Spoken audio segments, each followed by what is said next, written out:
Have you ever had kimchi before? Oh yeah, every day.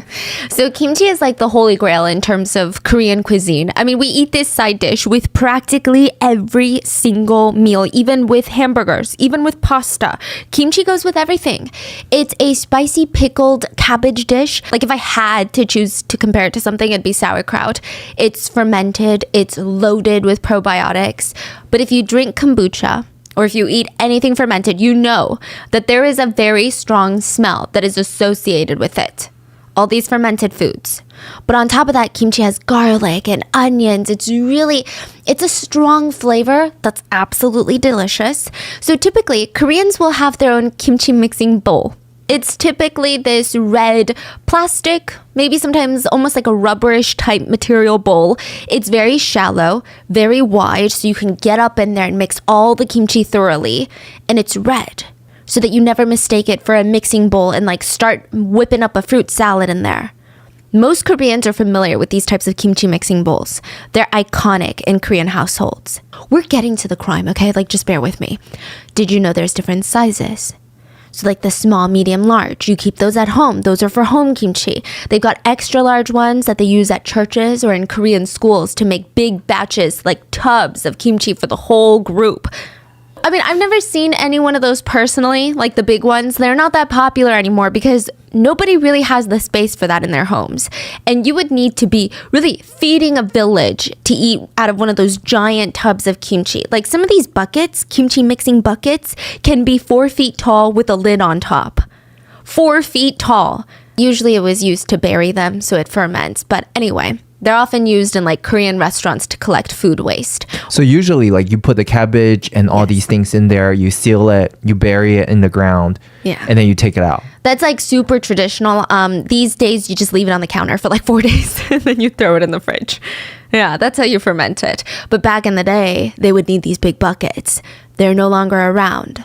But in 2014, in South Korea, one of these big red 4-foot tall kimchi buckets was now sitting in an empty room inside of a morgue.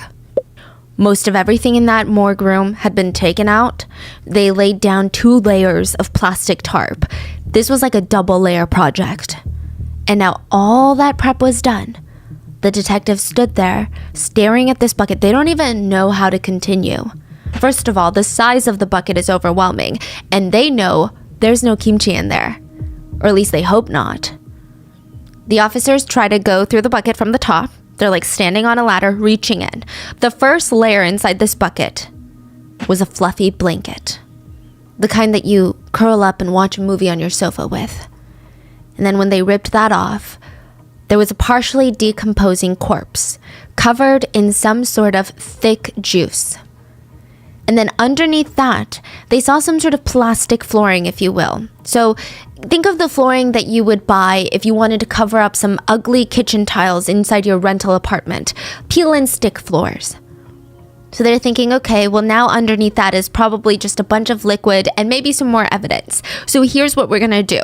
We're going to get another bucket and just pour out the liquid into that bucket. And hopefully it's easier to go through evidence that way. As they're doing that, liquid is just splashing about everywhere. The smell feels like it's going through their skin. That's how strong it is. And then plop. They see something round and white tumble out of the bucket. It was a human skull. And once they saw the skull, they saw other bones, a femur, a part of a spine. And right there, that looks like a hand. The detectives in the room realized at the same time that the bucket didn't just have one body in it. It had 2 bodies. And one of them had been in there for much, much longer than the other one. There were 2 bodies in the kimchi bucket and one very sadistic killer on the loose. And the police didn't know when she was going to kill again. This is the story of the Kimchi Killer. As always, show notes are available at rottenmangopodcast.com. I do want to warn you that this case is, it's crazy. It unraveled in 2014 in South Korea, but the crime itself took place like through 2014, through 2013, and then like a decade prior. Interestingly enough, it's not really covered on Western media. So most of the sources that we have are in Korean. We had multiple Korean researchers work on this case just so that we could bring you like a deep dive on this one. But as always with international cases, if there's any details that you want me to know or anything that got lost in translation, let me know in the comments. And side note, as with most Korean cases, there's a lot of anonymity involved. Interestingly, we do have the perpetrator's full name, even though it's not allowed to be published on mainstream media, but we have it and we're going to use it. So before we get into this case, I just want to put a quick disclaimer. This one is particularly gruesome. It's really intense. There's a lot of descriptions in here that I felt like I couldn't take out because this case was so impactful in Korea, and I feel like it's not talked about in Western media. But if you're eating, if you have a weak stomach, this is not the episode for you, and I will see you in the next one. And with that being said, let's get into it. This particular child psychologist had seen a lot. Okay, his patients weren't just kids that were brought in by their parents that were like, we don't know what's wrong with our kid. Can you fix our kid? Please help us, sir, with our kid. Many of the kids that he worked with had seen the more sinister sides of humanity. He worked closely with the police, and whenever they called and said, hey, we have a kid, can we send them your way? He would say absolutely. And I think the most delicate part is that he would have to get the patient to open up. But then a lot of them would feel like they're in trouble or they did something wrong or they didn't want to share the details of whatever happened. And sometimes he would have to do this by not even asking or listening to their stories, but by watching them, observing them. He would give these kids a meal or a snack, and then he would just take notes. How a kid eats can tell you so much. Maybe they reject your offer. Meanwhile, you hear their little tummies grumbling. That means maybe they don't trust you, or maybe they have a hard time trusting most adults. Maybe most adults in their life have betrayed them in some way, shape, or form. Perhaps they inhale the cookies and immediately they're like, can I get more? Maybe they're hungry and they're dealing with food scarcity at home. But he passes a burger to his newest patient, and his new patient was a special case. This is a boy that didn't exist. There is no record of him anywhere.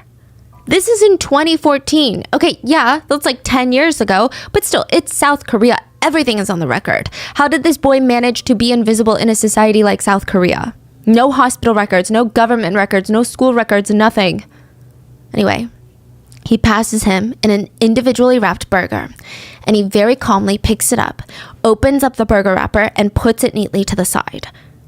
And the psychiatrist is watching as this little boy breaks off a small piece of the burger, but instead of putting it into his mouth, he sets it down. Then he breaks off another piece about the same size. He did this again and again until he had 5 equally sized pieces laying on the desk in front of him. He did not speak a single word. He didn't even glance at the psychiatrist to see like, oh, does he think that I'm being weird right now? He was so focused. He was treating this as if every kid does this, as if this is completely normal. This is how you're supposed to eat a meal. He grabs the original wrapper and neatly puts 4 of the 5 pieces of burger back inside, and finally just eats 1 piece. Oh my gosh. The psychiatrist wrote in his notes, patient most likely does this as a result of being left alone for long periods of time. Best guess is parents would come home once or twice a week, every couple of weeks, and bring food. Other than that, he would be on his own, so he learned very quickly to ration out his food if he wanted to make it until his parents came back. Wow.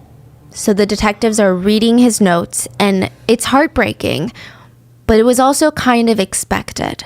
You see, like, considering the way that they found this kid in the first place, it made sense. Let's talk about one of the neighbors.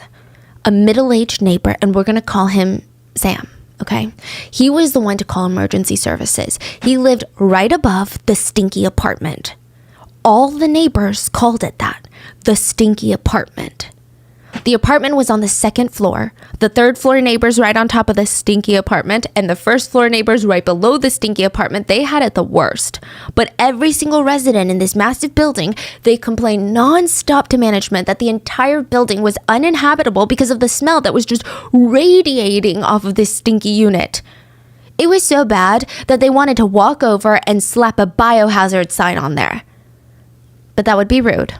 So instead, they took the elevator instead of the stairs. If they, for whatever reason, had to take the stairs, they would do that thing where you pull your shirt over your nose and you just start booking it. You make a run for it.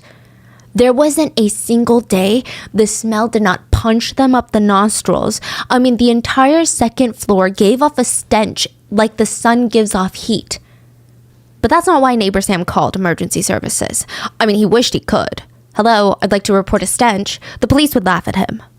He called 112 because there was a kid crying in that stinky apartment all day long, all night long.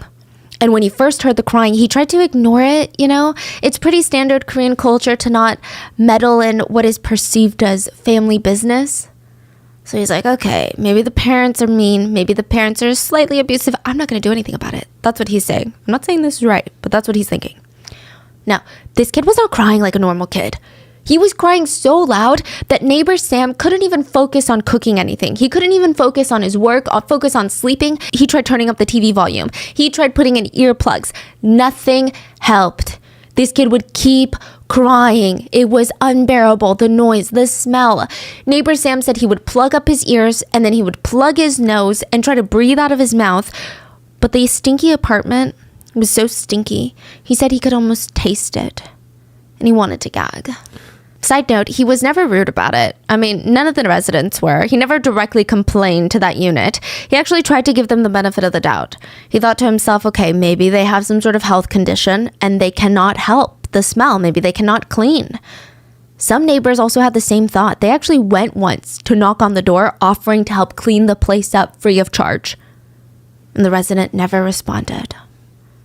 Now neighbor Sam was at the stinky apartment's door knocking. He just wanted to ask, if you could stop hitting the kid or being nicer to the kid so that the kid could stop crying. Like, whatever you're doing to your kid, can you please knock it out? He tries knocking. Nobody answers. He could literally hear the kid crying through the door. Neighbor Sam leaves and he comes back within a few hours and he tries knocking again. This time he hears a tiny little voice on the other side. Please call my mom. I want my mom. Neighbor Sam didn't even have his mom's number. He barely even saw her in the apartment building. So he couldn't do anything. He went back to his apartment and hoped the kid's mom would come home that night. But she did not. The crying did not stop. The kid cried for hours and hours, sometimes for 2 days straight. This time, neighbor Sam was determined to get answers. So he gathered up a few of the other residents. They stormed the stinky apartment door and they started knocking on it. And they hid out of the way from the peephole. They could hear the kid shuffling closer to the door, and one of the female residents clears her throat. Sweetie, it's your mom. Can you please open the door? I forgot my key. Can you let me in? The doorknob made a little jingling noise. It sounded like the kid was trying to open it. The doorknob twists right and left, but it wouldn't open, and the kid starts crying again. It's okay, just open the door. The kid starts jiggling the doorknob again, but the door still doesn't open, and he tries this a few more times until he starts crying and running and screaming, I will not open it, I'm not going to open it. What? Their plan didn't work, and the kid goes back to crying, but even harder. So that night, neighbor Sam called 112 at 9 p.m. 112, what's your emergency? For a while, I've been hearing a kid crying in the house next door, but I feel like something really bad is going on. I mean, the kid isn't just crying, he's like crying his lungs out like he's dying. I think there's something going on in that house. When the police get there for a wellness check, the kid would not open the door for them either, but they could clearly hear him crying. And neighbor Sam was right. There was definitely something wrong. Like, judging by the way that he was crying, something bad was happening. So Officer June, he tries to bust down the door. It doesn't work. It just makes the kid cry louder. So they're scaring the kid now. The two officers, they call for backup. Someone brings them a ladder and they use it to climb up to the second floor balcony. The balcony door is locked. But there's a window that's unlocked. And they push it open.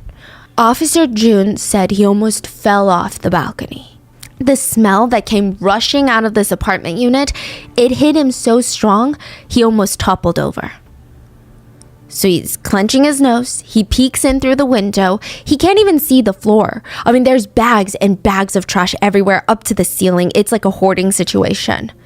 They're around the room. They're ceiling high. There's random things scattered all throughout the apartment, like random old rusted shower heads, random drawers that have been pulled out of the dresser that are now laying around with old baskets and weird microwaves nearby, random parts scattered everywhere.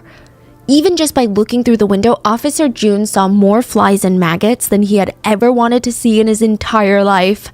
Yeah, inside, just crawling around. Oh my goodness. And the kid was still crying. How old is the kid? 8. Officer June couldn't see the kid from the window, which means he's gonna have to go in and get him. Like, there is no time to call for a hazmat suit. He had no idea what state the kid was in, if he needed dire medical attention, needed help in some way. So he holds his breath, puts his leg through that window, pushes aside a giant bag of trash that has like roaches crawling out of it, and he starts walking through the unit. He's listening to the sound of the kid wailing, and he pushes open a door to the bedroom. This was the cleanest room of the house, but it was still filthy. I mean, just imagine roaches and rats all over. There were probably only about 3 square feet of clear floor space, but even the carpet looked like it had been defecated on and then vacuumed into streaks.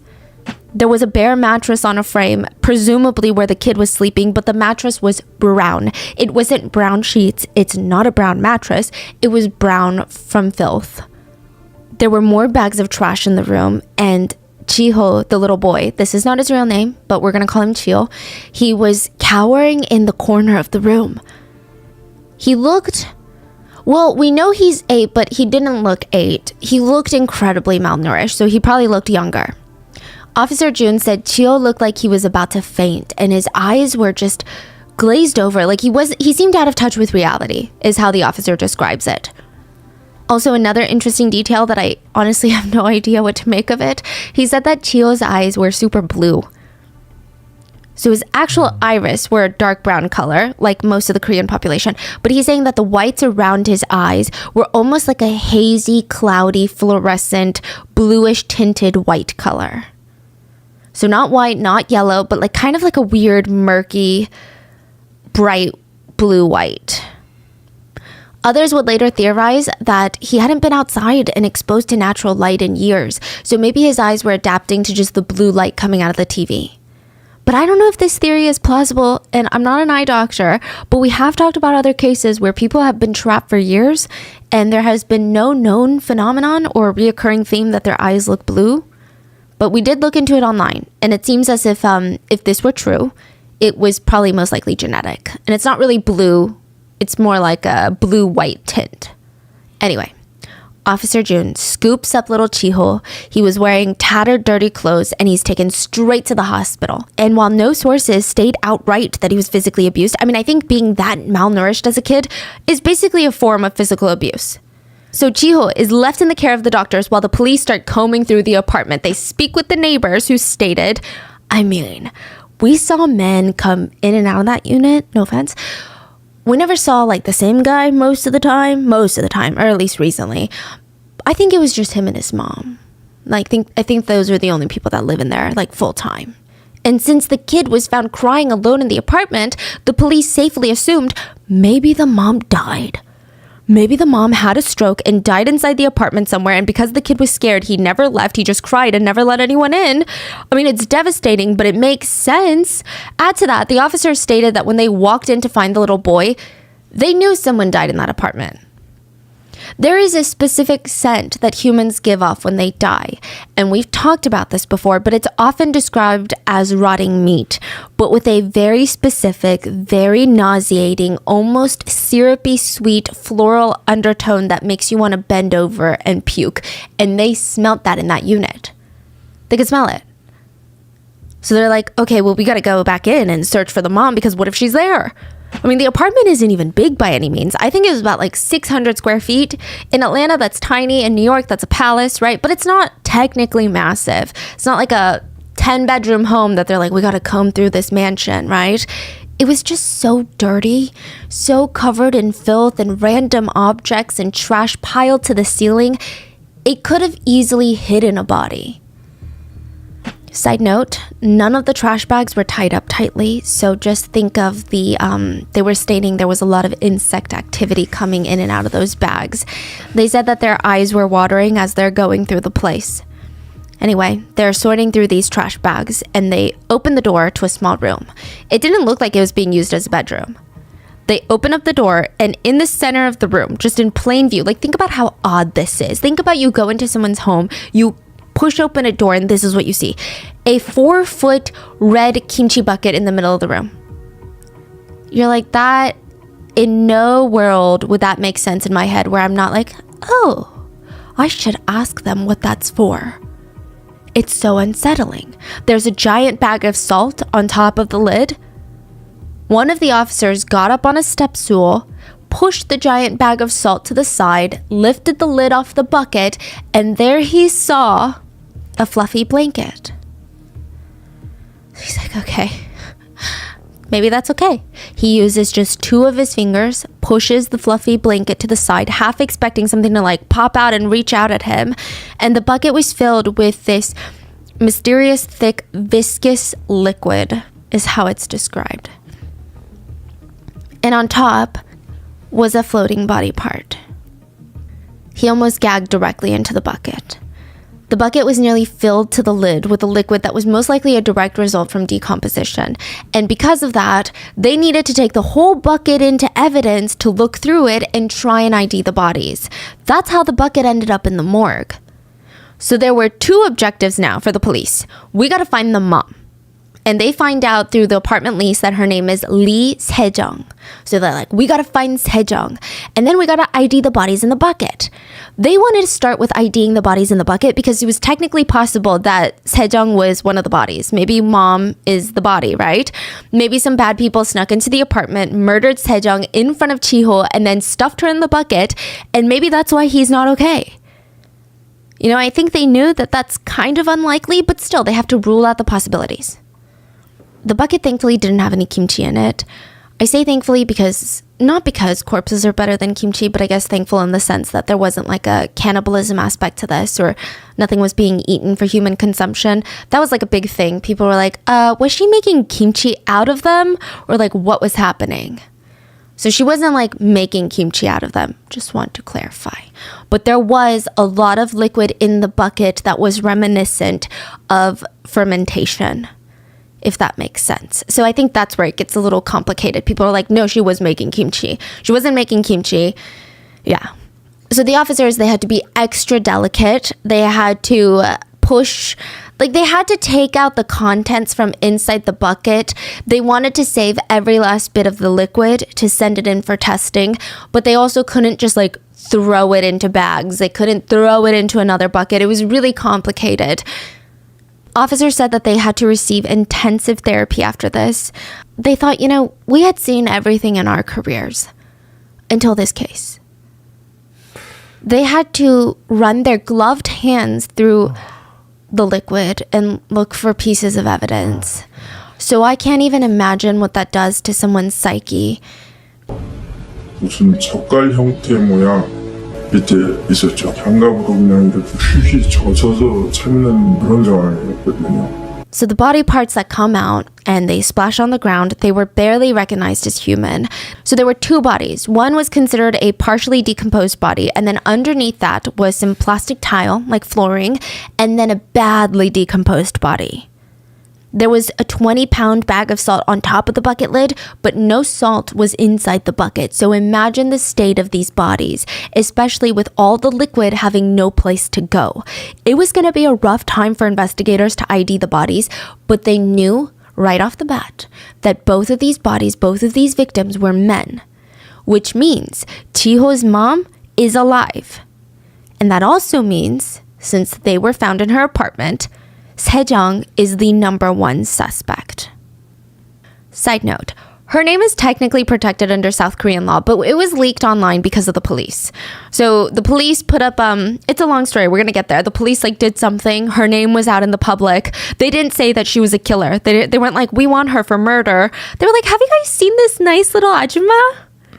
So when that happened, that's just like free game. Like her name's out now. Yes, but you cannot like, all these Korean mainstream publications cannot legally say her name. But it's out for, you know, online.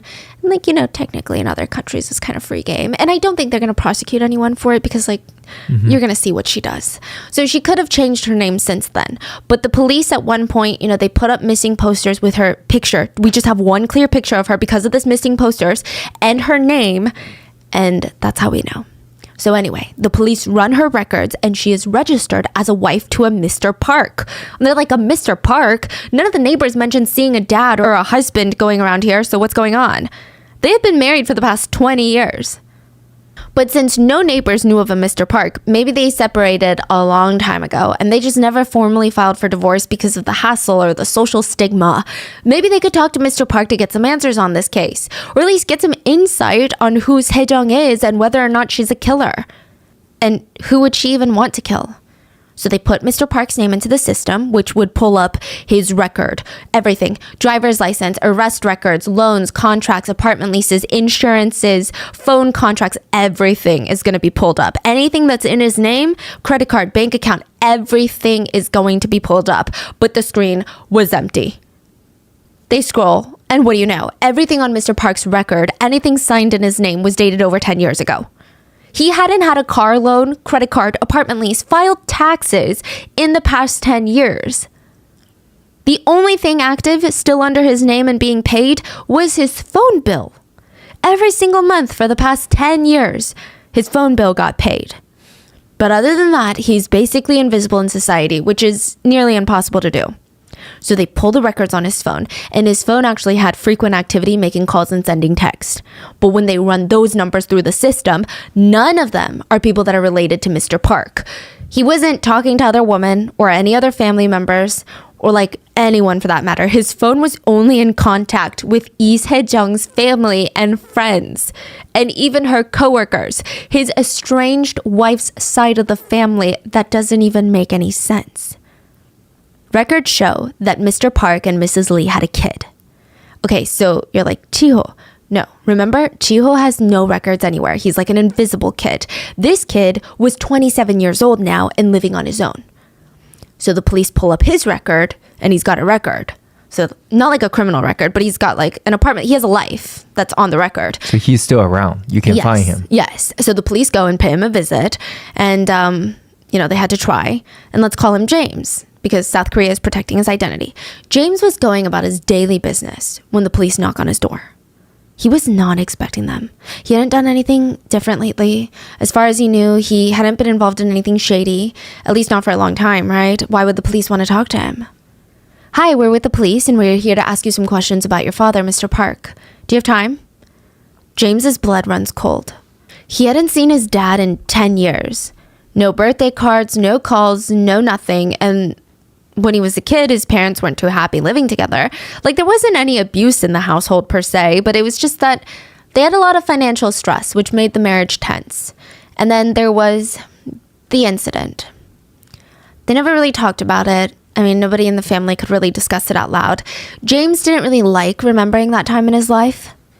A few years before his father disappeared, James's younger brother was walking home from school. He was patiently standing at an intersection waiting to cross when this huge sand truck comes down the road. The truck was going too fast, and the driver underestimated how the weight of the sand was going to affect his ability to turn.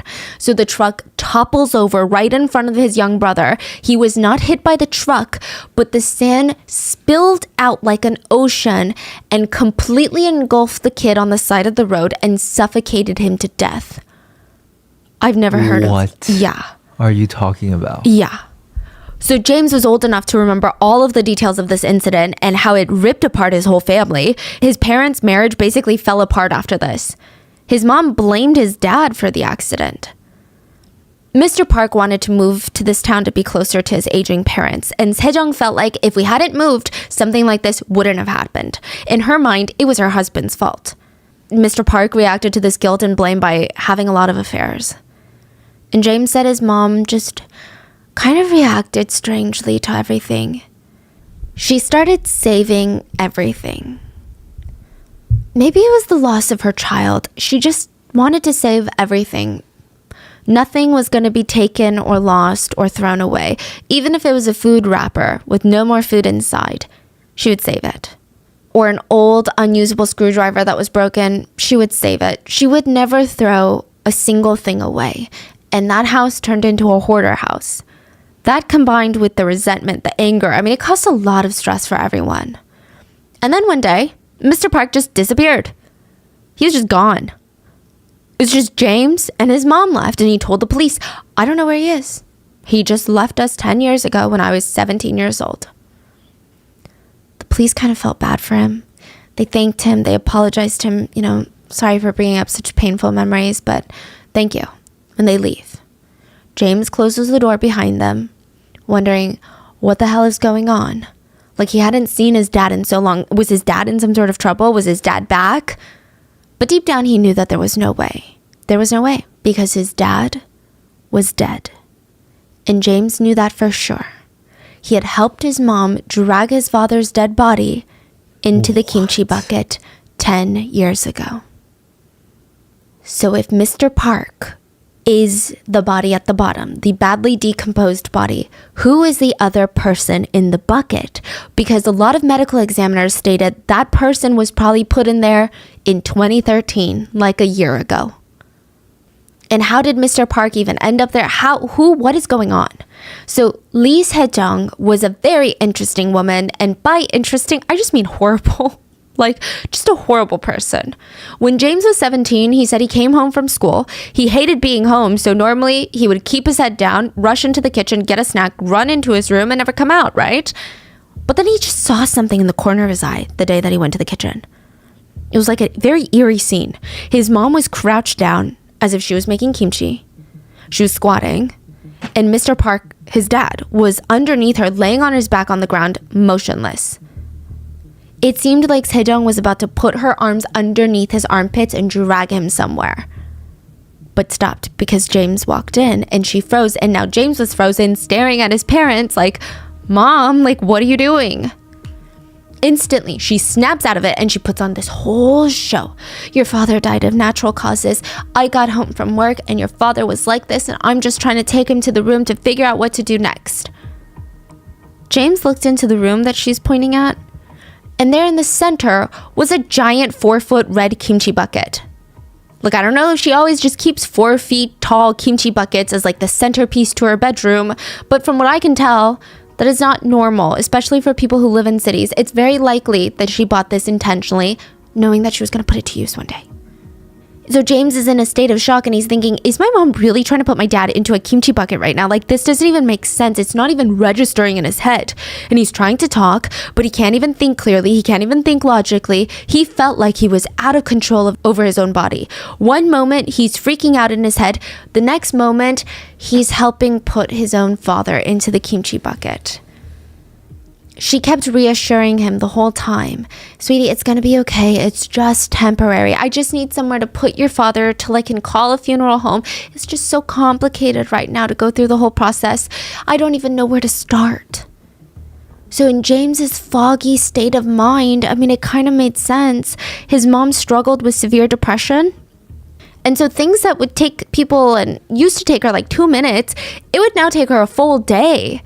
I mean, to make a doctor's appointment, to go to the doctor, that took her like months to just get through. And surely reporting a death, calling a funeral home, like these are things that's going to take a lot of time. And that's the thing that he regrets the most about all of this, is that he helped put his own dad's body into the bucket. And now he's technically liable. I mean, he technically helped her get rid of the body. And even afterwards, when he has a moment to finally be like, okay, this is not normal. Like, people don't just do this when people pass. People don't do this when your loved one dies naturally in the house. There was no way that he felt like he could call the police. You say he was 17? Yeah. He just didn't report it because he felt like, okay, I'm going to go to jail. And then I'm never going to go to university. I'm never going to get a job. I'm going to face stigma for the rest of my life. Like, I can't throw away my future for this. Which I know it sounds crazy. It's like, excuse me, what did you just say? But in theory, it makes sense. I'm not saying that I would do this. But the idea that he has is, my dad is already dead. I'm already grieving his death. I didn't kill him. He's already dead. So should I go ahead and kill my future too? I think that's where James was coming from. So he stays quiet about this whole thing for decades. He didn't say a single word to anybody for 10 years. But now the police are knocking on his door, demanding answers about his missing dad. And he was so scared he lied to them. Again, he knew The minute that they left, he should have told them. He should have been like, okay, you know what? I was so scared 10 years ago that I never told you guys this, but I'm going to tell you guys now. Especially because the statute of limitations for what he did, being an accomplice to concealing a body, is 7 years. Huh. So he can't even go to jail if he tells them the truth. Wow. But Okay. maybe he didn't know that. Maybe he was so scared. He didn't tell them anything. Now, it didn't seem like James had much contact with his mom. Like maybe there was an occasional letting her borrow money or like a birthday dinner here or there, but I don't think that they were close. But here's the thing. Lee Se-jung had 2 sons. One that passed from an accident, and then her eldest son was James. And now she has an 8-year-old son, Chiho. But Mr. Park has been in that bucket for the past 10 years, so who is Chiho's dad? Could he be the other man in the bucket? Does she just like to off the father of her children? Like, what is going on? According to neighbors and those who knew Se-jung from 8 years ago, they said, no, it's not possible. According to the neighbors, there was a foreign man that came by the apartment a lot around the time that Chiho was born. This is before they heard the kid crying, so they assumed that this is Chiho's dad. It was like maybe 8-9 years ago. And later when Chiho was an infant, they would see Chiho around once in a while, and one of the neighbors had caught one of the foreigners, like the foreign man and Chiho, on the way out of the apartment. And the neighbor just casually asked, like, oh, like, are you the dad? And the foreign man said, yes, I'm the dad. But they don't remember anything else about this guy, other than the fact that his hair was curly, he had big eyes, and some sources say that he was from Bangladesh, and he decided to move back after his visa was over. So he moved out maybe a year or 2 after Chiho is born. Se-jung is left to raise Chiho by herself, which I get it. It's a hard task. Like having to be a working single mom feels nearly impossible. But she didn't even try to put in effort. She didn't even attempt to be a good mom. Firstly, she never let Chiho go to school, which is illegal. In South Korea, it is required that every citizen attend school up to middle school. And because neighbors knew that she had a kid, she had to keep up the appearances because they can report you. They're like, hey, there's a kid that's crying and it's school hours. So come get this kid. So she tells her local school district that her son is not ready for school yet. He's not developing at a normal rate. That's what she said, which you can use this excuse until the 1st grade. So you can skip all the way through kindergarten with this excuse. 1st grade, it doesn't matter anymore. Your kid needs to show up to school. So she does this all through kindergarten. 1st grade shows up and she comes in with a doctor's note and says that Chiho has epilepsy, so he can't go to this school. She didn't say school, she said this school. She said, I'm going to be sending him to a private school that has better resources for a kid like him. And that didn't make sense to literally anybody. Private schools are so expensive. Se-jung couldn't afford it. And the public school she was supposed to send Chiho to actually was one of the best disability programs in the area. The teacher in charge of this disability program was well known in the teaching world as being an expert in specifically teaching children with epilepsy. So this would have been the best, absolutely the best choice for Chiho, but Se-jung refused. She said that she could take him to a private school, and the principal, I believe, tried to reach out to her a few more times, and around that time, Chiho went under the radar. Neighbors never really saw him again. So up until he was about 5 years old, around 1st grade year, he's out, he's hanging out at the playground, he's doing his thing, and then just nothing, gone. No crying, you mean? No crying, nothing. It was so bizarre. And neighbors just assumed that he went to go live with his dad or potentially even, like Se-jung's parents. And then about 2 years later, Se-jung was kind of in and out of the apartment whenever she felt like it. Like she would bring in random men here and there. And then about 2013, a year before all of this unraveled, she had a relatively stable boyfriend.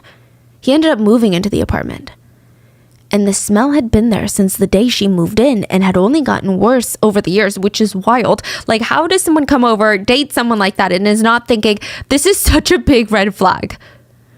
So he's dating her. He's moving in. And Se-jung, she had known this boyfriend from work. So they both work at this candy factory. They start dating. His name is Mr. Jung. And so this whole time, the apartment smells because there's a corpse in there. So at this point, Mr. Park had been in that bucket for like 8-9 years. And this whole time, there's a smell and other stuff. Some people say that she wasn't actually a hoarder and that she was piling up trash to make an excuse for the scent. Some people say that she was a hoarder and that's why she kept the bodies for so long. Because, I mean, you would think that sometime between the 10 years, you start thinking, okay, maybe I should get rid of this body, right? But some people say no, because she was a hoarder, she didn't even want to get rid of the body that she allegedly murdered. Anyway, she meets Mr. Jung at her candy factory workplace. And the boss has this crazy rule. Strictly no employees are allowed to date anyone. I don't know. It's like a weird power tripping reason, but the boss is like, absolutely not. So they fall in love and everyone knew what's going on. I mean, they're suddenly walking to and from work in the same direction. It's very clear that they're dating. In October of 2013, the factory boss is like, you know what? I'm going to make an example out of them. So he fires Mr. Jung. He's like, you break a rule, this is what happens. I'm not here to play around anymore. And this is when it's speculated that their relationship just starts kind of falling apart.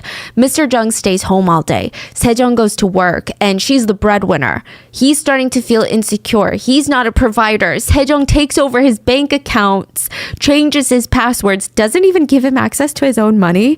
And she argued, you stay home and you spend all this like frivolous money that you don't even need to be spending when you don't even make money. I mean, he has no control over his life.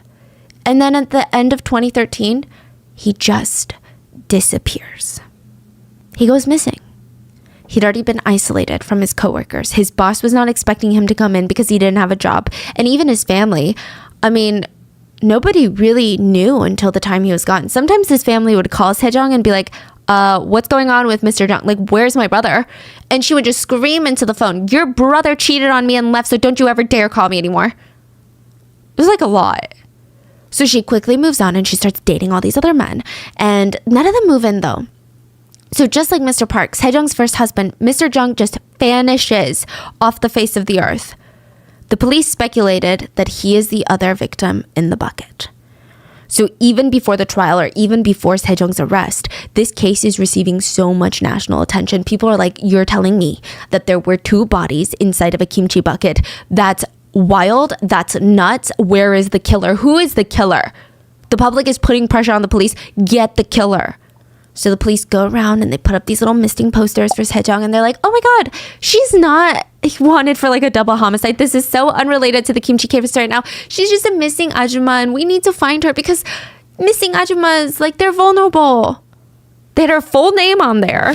But people are like putting two and two together. They're like, missing ajumma, kimchi bucket murders. Just like that? Yeah, they're like, it's to me it sounds weird. So the day after finding the bodies in the kimchi bucket, the police show up at Sejong's work and they're like, hey, receptionist, we need to talk to this lady. Oh, her? She just left. What do you mean she just left? Like an hour ago. You just missed her. She said she had some sort of family emergency. So the police, they track her through the CCTV cameras. They see her literally leaving work an hour ago, running home, seeing the cop cars outside the apartment building, U-turning it, literally turning on her heel, U-turning it out of there. And they try to track her as far as they can with the CCTV, but they lose her. She's like in a blind spot and then she's just gone. They can't see her anymore. She switched off her phone. She stopped using her credit cards. There was no way for the police to track her. And the cops, they had seen so many cases like this. Okay, not like this, but instances where perpetrators go off the radar and they know that in cities like this, you can't do that unless you have help, unless someone is helping you. There's no way you can avoid all the CCTV cameras while you're going out, not use your phone or card to purchase something unless someone is out going and buying these things for you. South Korea is a pretty cashless society filled with cameras everywhere. Even to order food through a delivery service, you need to use your real ID, which is like your social security number. So they tracked Sejong's phone before it was shut off. And there was one number that she would constantly call at night. Which, like, who do you call at night? You call your boyfriend at night. And it's always to the same one. And it belonged to a foreign, anonymous man. Let's call him Christopher. Christopher was an immigrant from Sri Lanka. And he worked in the factory next to Sejong's factory where she worked. Also, he didn't just, like, work in the factory. He lived there. So he lives in the factory. And it made sense. Because neighbors were like, oh, yeah, she never comes home. So like, we don't even know where she's sleeping. We don't even know why she pays rent here other than to stink up our nostrils because she's like never home. So they go to the factory and they try to find Christopher. Now, I do want to mention the conditions in this factory are like abysmal. Like, sure, they get free housing, but I'm talking like shoebox apartments that have roaches everywhere. It's really bad. And it technically wasn't free. I'm sure it was deducted from their pay somehow. Employees always complained about the conditions, but the employers just didn't care. They were basically living in these shipping containers that had been split into multiple apartments, and there wasn't even like a single window in each one. The police arrive at Christopher's room, and they knock on the door. And he opens it, and he's like sticking out just his little face, just a crack. And the police have an arrest warrant for Lee Se-jung, but they don't have a search warrant for Christopher's house. So technically, unless he lets them in, they have no legal authority to search his home. And Christopher just kept saying, I don't know this woman. I don't know Korean well. I have no idea what you guys are talking about. And no, you cannot search my place. So they're like, fine, we'll just come back with a warrant. 2 days later, they show up with a search warrant in hand, and this time, something bizarre happens. Christopher opens the door, sees the police, and lets the door swing all the way open. The cops are like, okay, that's a weird change from the first time they came around, where his face was just like peeking through the crack of the door. They don't immediately bring up the search warrant, though. I think that they still want to play nice, as he was maybe like could be considered a viable witness in the trial one day. So they tell him, hey, we're here to talk to Se-jung. And he just kept responding, I don't know her. You can't come in. That's what he said the first time too. But it didn't matter because they have a search warrant now, right? But Christopher kept reiterating, I don't know her. You can't come in. What? And his eyes were wide. They're like bugging out of his like face. And he keeps repeating, I don't know her. You can't come in. And it's almost like he's looking at the wardrobe behind him. What? Why don't he just point it, just say, come in, check the wardrobe? Yeah, I don't What is he doing? Maybe he's scared. That's what the police presume, that he's very scared, and maybe the police wouldn't check and then he'd be screwed, you know? And I do think that there was a language barrier. So he just kept saying, I don't know. You can't come in. And so the police look at him and they walk past him. He lets them, and they're silently looking, standing in front of this wardrobe, and they're like, okay, like count to 3. They're like 1, 2, 3, and they slam open the wardrobe door, and there is Lee Se-jung squinting from the sudden light, dressed in nothing but her underwear. So the police immediately arrest her. And side note about Christopher, police theorize that Christopher had no idea about Se-jung's kid, no idea about the bodies. He was just dating her, and then maybe she probably came up with some sort of lie about, hey, I'm on the run because my ex-boyfriend is also a cop and he's trying to get after me, and then he was just shielding her. And then probably read on the news that some weird stuff was going on. He starts connecting the dots, but now he's so scared that he's going to be the next one in the kimchi bucket. So he's like, what do I do? So the police bring her in for questioning, and she is ready to talk. She seems like a nervous talker, if I'm being honest. The ones that just keep talking until they find themselves in a very uncomfortable situation. That's what she was doing. That is not a good combination if you are in police custody. So getting her to talk wasn't the hard part. Getting her to tell the truth was the challenging part. When she was first detained, she kept insisting, I did not go to Christopher's to run away. I was there to get some rest. I was just tired, that's all. I wasn't running from the law. And then out of nowhere, she blurts out, okay, I killed them. It was me. I said I'm sorry. She confessed to both murders, but she totally recants everything when she lawyers up. Just keep that in mind. And side note, there was one part during the questioning that made the investigators feel very uneasy. So unsettling. So the conversation would keep going, and they would ask her all these questions about like the case and stuff like that. How do you feel right now? Why did you do this? And she just kept repeating, I'm sorry. You're saying that you're sorry? Yes. I'm sorry. Why did you do it? I'm sorry. Okay, so you killed both of them. I'm sorry. The interrogator said it felt like she wasn't sorry. She was practicing which version of I'm sorry sounded the best. Like, imagine someone's acting and they have like one line and they keep repeating that one line in different emotions, but like you can tell they're not feeling the emotions. It's almost like they're overly analyzing their own cadence and tone. She's like, I'm sorry. I'm sorry. I'm sorry. I'm sorry. I'm sorry. It was so weird. What does that mean? Like, what is that? She's not sorry, just trying to learn how humans say sorry? Like what's going on? So people think that clearly she might have antisocial or psychopathic tendencies where she doesn't feel sorry. And a lot of these psychopaths, especially the ones that turn violent, I mean, anyone can turn violent, but you get what I'm saying. A lot of them mimic humans. So they just mimic people.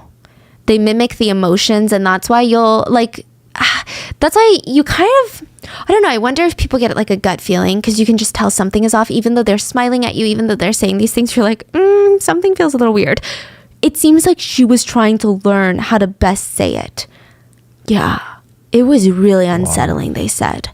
Anyway, her final version of events was, I came home after work, I saw a bunch of officers, and I thought my son was dead, and the police were looking for me because I left him home alone. Side note, she doesn't even remember Chiho's age when the police ask her. And so they're like, okay, yeah, we're going to talk about that later, but that's not why you're here, ma'am. Can you tell us about the two bodies inside of the bucket?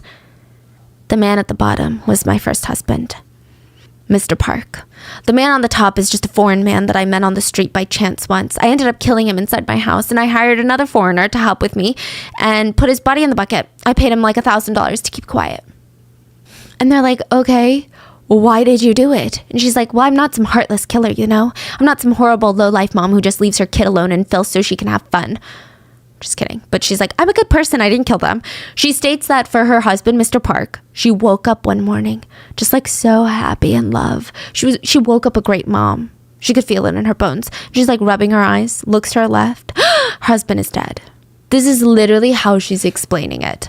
And she said she kept trying to shake her husband awake, but his body was already cold. He had died in his sleep. Okay, let's be real. If this story is true, she would have no reason to hide his body in a bucket for 10 years.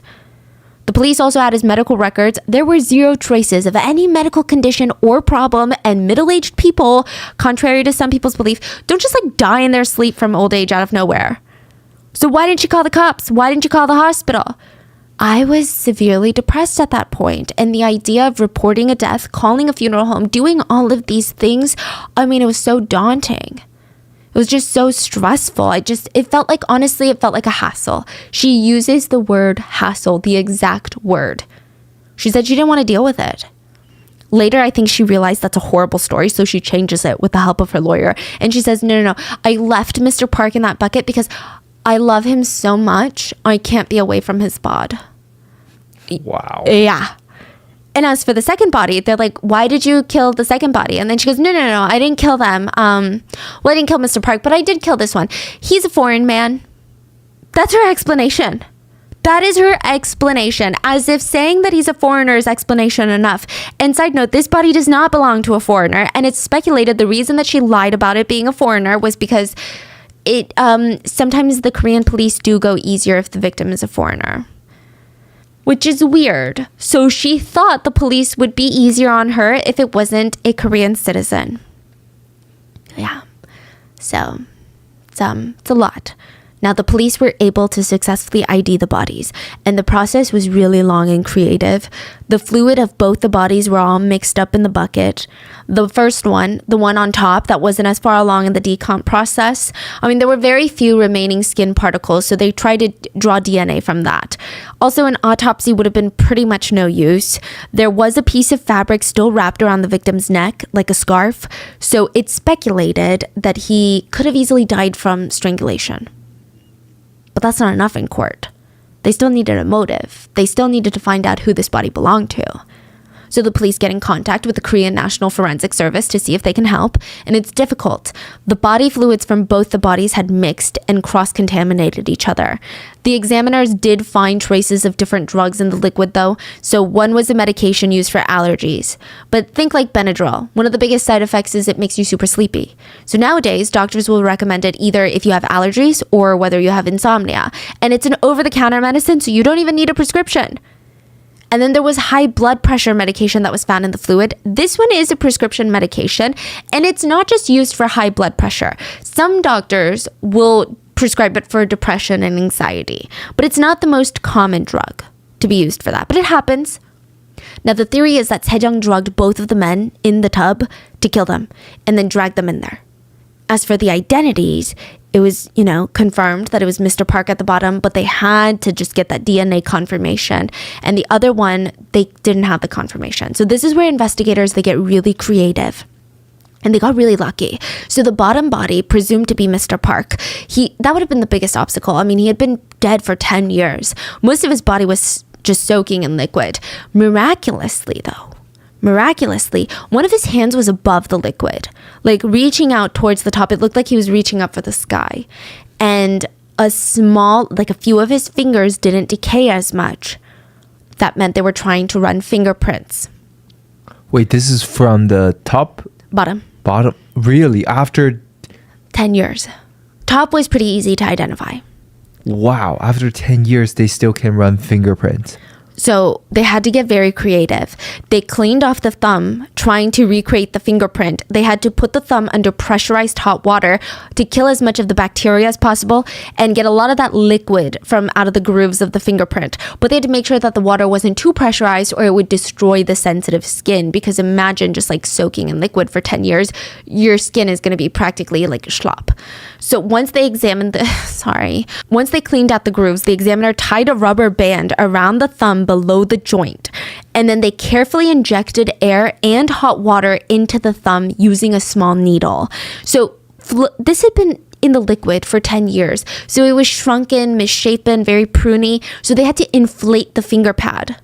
So while it's bloated, the examiner would try to record the fingerprint, and the rubber band worked to keep the air and water inside, but it wasn't a perfect solution. They had to try multiple times. But sure enough, it was a match to Mr. Park, Sejong's husband, who went missing a decade ago. The body on top was easier to identify, like I said. They lifted a fingerprint, and it was Mr. Jung, the coworker. So now with this, Sejong couldn't lie that this was a foreigner, and she starts coming up with every excuse in the book, and she's like, you know what? I came home from work one day, and he was drunk out of his mind, okay? He was drunk out of his mind. He was belligerent. He was fighting me. We were yelling, screaming. I tried to walk away, but he kept drinking, and he kept yelling, so I told him, here, take this. I gave him some medication that I have for insomnia, and I said, you know what? Just sleep it off and talk in the morning when your head is clear. Now, this medication, think Ambien. This is available only with a prescription, and it was prescribed to Sejong. And Ambien, it slows down your nervous system so that you can get some sleep. But if you mix Ambien with alcohol, it's a huge no-no. Doctors will drill this home when they prescribe this to you. Mixing the two can cause your respiratory system to stop working like it should, and you can suffocate to death. Sejong would have known that because she's the one that's been prescribed that. It's unclear if she did the same exact thing to Mr. Park 10 years ago, but he took the medication, got really weak, got really drowsy. He was out of it. And I genuinely thought, I'm sitting there like, okay, she's going to say that he died. She didn't know that he died. She didn't know that the meds would interact with the alcohol in his system like that, because that's what this all sounds like a setup for, doesn't it? Instead, she goes, he knocked out, and I thought it was the perfect opportunity to start choking him to death. Huh. So she confessed. Yeah. She choked him to death and then threw him into the kimchi tub on top of her husband. She didn't get help, like you said? Oh. Now, there are allegations that she had help from another boyfriend of hers or somebody else, but the police have come out and said that there's no evidence of it. So she admits to killing Mr. Jung and refuses to admit to killing Mr. Park. And all of this goes to trial. And the police want to charge with Sejong with the murder of both of these men. So August 14th, 2014, trial starts, and Sejong shows up in court, and everyone's kind of freaking surprised. She is just a normal ajumma, middle-aged lady. Like, just looks so normal. Like your typical Korean grandma. Not even grandma, just like mom at H Mart. People even questioned if she could lift a body and put them into the kimchi bucket herself. She didn't even look strong enough, which the police were one step ahead. They actually made her do a reconstruction for the crime, and sure enough, she was capable of lifting Mr. Jung's weight above and putting him into a container that was 4 feet tall. Yeah. In court, she just repeated the same thing that she told the police, that she never ever killed her husband, Mr. Park. She just kept repeating that she loved him so much she couldn't dare part with his body. There were some moments in the trial, though, where it seemed like maybe Sejong's lawyer was putting their whole back into this case because, for example, all the neighbors were called in to testify about the stench coming out of the unit, alluding to the fact that she hid 2 bodies in a kimchi bucket in her apartment, and it was so blatant. She didn't even care that she was ruining everyone's quality of life, nor the fact that even for the slightest bit, someone could have looked into her because of that scent. Well, when the neighbors got up on the stand to testify about that god-awful smell coming out of her unit, they were asked, what about the poopy plant next door? Spectators are like, what? What did they just say? What poopy plant? The whole apartment building is right next to a soil plant that specializes in natural fertilizer. In other words, they live next to a factory that takes animal feces and mixes it into dirt to make really rich, fertile soil and packages it into bags to sell for gardeners. So that factory is the whole neighborhood literally smells like shit. But honestly, the neighbors were prepared and they said that actually further proves our point.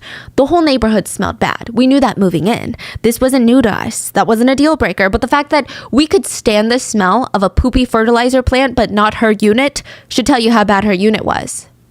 So in February of 2015, the court requested that Sejong receive 24 years in prison for her crimes. It was sent to the higher courts in Korea, and she received 18 years in prison instead. Yeah, the public was pretty pissed about this. They wanted the Supreme Court to explain themselves, and everyone was really disappointed. They wrote online, our legal system is crazy. Like 18 years? Seriously? We need to rip apart the law and rewrite it. For 2 people's deaths and an entire kid's future, 18 years, that's way too low. Side note, Chio has been taken from his mom's custody. He's in a child home that provides him therapists and psychologists for his trauma. He was 8 in 2014, so he should be about 17 years old now. Wow. Yeah. And I just hope that wherever he is, he can lead a happy, fulfilling life. Now, the courts, they stuck by their decision, which means that she's going to be getting out in 2034. She's going to be 73 years old. But a lot of people say that Sejong is a different kind of killer. You know, age never really stopped her. Her physical strength never really stopped her. So who knows if society is safe from her, even though she's 73. I don't know. What are your thoughts on this case? Do you feel like the sentence is justice served? Do you think that this is another case of Korea giving more rights and protections to the perpetrators rather than the victims? Do you think she got off easy because she's a mom? And she looks like your stereotypical ajumma? Let me know in the comments. But please stay safe. And I will see you guys on Sunday for the mini-sode. Bye!